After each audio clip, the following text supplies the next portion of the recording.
Do they just have to pretend that they're singing? Yes. Okay, just like... Yeah. What is the role of a conductor, like in one sentence? We can come back to it. We might do like this. That is to kind of remind the soft palate to raise higher, okay, for the sound. The conductor definitely need some kind of knowledge for each instrument. It's for communication. Do conductors tend to hang out with other conductors? No, we don't like each other. No, just kidding.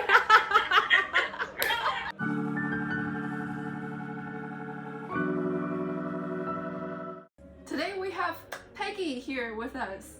Hello, Peggy. Hi, Claire. Hi, Scott.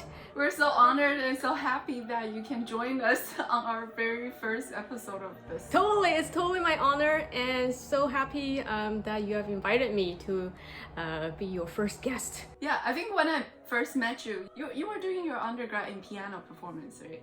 But now you're a conductor. Yay! So right after doing my undergrad in piano, I went right into my master in choral conducting back in 2012, and I graduated in 2014. That was at UBC also? Yeah. Okay. Yeah, so UBC in the Western Canada was one of the only ones that offer a Master of Conducting degree in choral studies. So going from piano to conducting, was there a class you took, a particular class, or did you get some experience conducting as a piano major?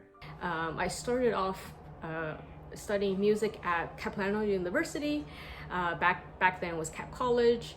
I wanted to go into the music therapy program, so I was admitted back in 2007, and then at the same time, Cap College offered the choral conducting certificate, and as I was always kind of interested in that, so I took that at the same time as with my music therapy program. And then after 1 year, I decided that I like it so much that I wanted to transfer and finish my music degree at UBC and go into a choral conducting program. So you did some conducting, and then you did a piano degree, and then back to conducting? Yes, that's exactly it. So for you, when did you know that music is the thing that you want to do? And was your family like against it or for it? When I was in high school, I never thought that I was going to music at all. Really? What did you want to do? I think I wanted to do humanities, like social studies. And then I had a piano teacher, and then also a family friend, and she was a music therapist. And then she was one that kind of talked to my parents into having me study music therapy. These things must have helped your conducting skills, right? Well, back then, like the actual conducting skills, I wouldn't say a whole lot, but then it definitely helped me with people skills. So in the choir situation, when someone leaves out a note, do they just have to pretend that they're singing? Yes. Okay, just like... Yeah. Okay.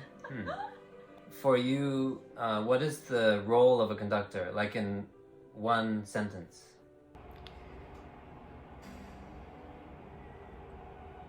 We can come back to it. Because I told her yesterday, but yeah. I think it's the role of conductor is to enable and inspire musicians to make music. That's nice. Yeah, that's a good answer. Well, because I feel like the conductor's role is to rehearse the music, and then everything is prepared. So everything should be totally prepared until the concert, and then during the concert, the conductor, I'm basically a cheerleader, and then just like a reminder for the musicians to play the music as the way that we rehearse. So you've done choral conducting, Chinese orchestra, and Western music orchestra as well. What would you say is the biggest difference between these three kinds of ensembles when you're conducting? Gesture-wise, I would say core conducting, we do a lot of, we actually sneak in a lot of vocal techniques into our conducting gestures, okay? And then so, yeah, I see Scott's eyes kind of widen up. So a lot of times, like choirs, we might do like this, right? And then that is to kind of remind the soft palate to raise higher, okay, for the sound, yeah. And then sometimes we might do something more like this. When you do that, I wanna go with Yeah.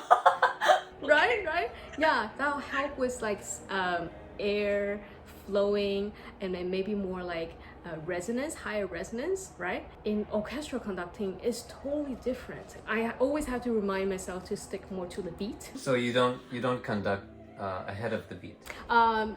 If needed. So do you have to spend a lot of alone time? Because you did piano too, and I'm thinking like, because as pianists we spend a lot of time ourselves doing our practices, right? And so in your case, do you have to also spend a lot of time studying on your own? Oh, lots of practice for sure. I remember when I was a student practicing, I kind of trained myself to do two things at once. And then so I might be brushing my teeth, and then I'll be doing Nice. yeah, you always want to do like different things, or like I'm doing something with my left hand, and I'm driving, and then I'll be like Driving? Are you sure that's a good idea? just like little things, right? Dedication. That's dedication. Because I have to do it so much that it becomes a part of me, and then so I can keep the other parts of me focus on, like say listening or doing the cueing and looking at my score and looking if anybody's like lost or anything, right? When you conduct, do you use an iPad? I don't. I'm quite old school, so I still use paper. And then the other thing is with iPad, I mean they make bigger ones now, right? But not as big as like a 11 by 17. Orchestral music, they're like, often there's only 5 bars on one page, right? And then so if I have it open, I'll go like, oh, I have 10 bars.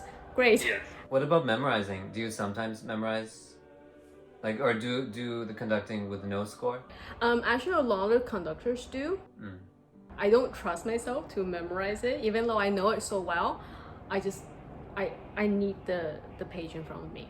Challenge yourself one of these days. Yeah, and then also like I conduct several different groups, and then so Right.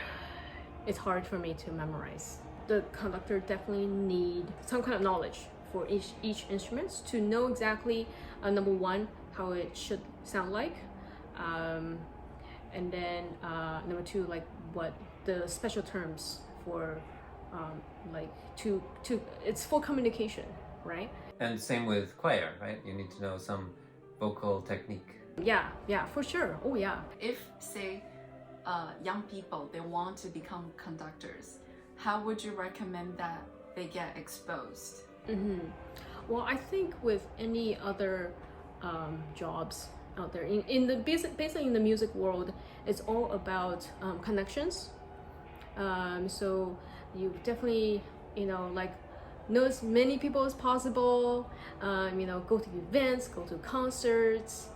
Support your friends, and definitely be good at what you do. Do conductors tend to hang out with other conductors? Like, pianists always bunch together. Do conductors do the same? No, we don't like each other. No, just kidding.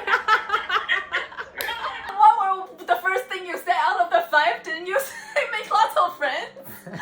No, definitely. Yeah, oh yeah, I have a bunch of our conducting friends. Oh, and then also get out there and audition for any opportunities. There's hardly any competitions, especially in core conducting, but I think there's a few that pops out lately. So definitely that's another way to get some recognition. You get a lot of say in the programming currently? Sometimes I actually enjoy not programming myself. Then who programs? My choir. Oh, really? So they bring you pieces they want to sing? Yeah. Oh, nice. Yeah, that's a nice approach because then the members will feel more enthusiastic if it's something they chose, right? Yeah, exactly. Yeah, same with the Chinese orchestra too, right? You know, one thing I learned that I would never think of as a pianist when I was conducting was in rehearsals, you rehearse the order of the pieces from the most instruments needed to the least, so that some people, when they're done, they can go home first. I didn't think that's how they would rehearse. Oh, this is something that we usually say when we don't want to waste time. When I was doing my co-conducting degree, exercise we do is that we try to say everything within 7 words. Oh, that's useful. Wow. Yeah, so every time when the music stops, we can only say 7 words or less. Interesting. Do you know that the Chinese musicians, the traditional Chinese musicians, they read numbers?